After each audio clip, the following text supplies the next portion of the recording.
Hello, good evening. Welcome to our live after 5, bit late after the dinner. I just wanted to talk to you about leases and contracts for rental.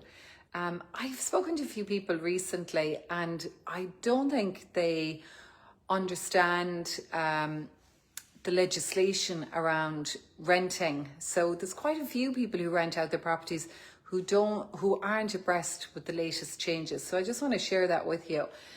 Basically, if you rent out a property, there's no point in doing a fixed term lease because after 6 months, it's an indefinite lease.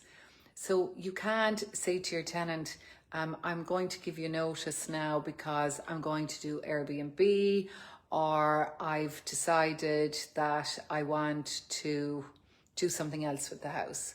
The only way you can actually give notice is if you are going to be moving into the house yourself or an immediate family member, or if you're selling the property. So the best lease to issue is a Part 4. That means that if before 6 months you need to give notice, you can do so. But if you give a fixed term lease, you can't give notice because it's a fixed term. And usually in the past, people have given a 12-month fixed term lease. And then when that 12-month expires, the tenant has obviously an indefinite lease. And that means they can stay in the property. And you can't give notice unless you're selling the property or you are an absolute immediate family member or moving in. And also we had a tenant come in who said, I'm going to give a month's notice recently. And we said, no, the notice period varies depending on the length of your lease. The same applies to a landlord. Now, the minimum notice period for any tenancy now is 180 days. That is a minimum of 180 days you can ask your tenant to move out, which equates to 6 months. In terms of the legislation, it is all on the RTB website. I'll put a link in the comments.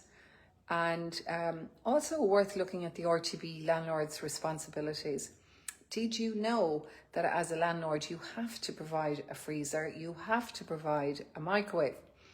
Also, a lot of landlords don't know that Waterford City and County Council now inspect private leases. And if you are renting your property, whether it's to a tenant in receipt of HAP or not, even without HAP, all of these properties are inspected. This is for insurance that the property is compliant with legislation. The other thing worth noting if you're a landlord is to make sure if you have a gas boiler or oil boiler, these boilers need to be serviced annually. And if you're a tenant in a property, ensure that the boiler is serviced. Okay, very, very important that these boilers are done annually, and it is the property owner's responsibility to ensure this is done. Anyway, I hope you find this helpful. Have a lovely evening, and as I always say, slán go fóill.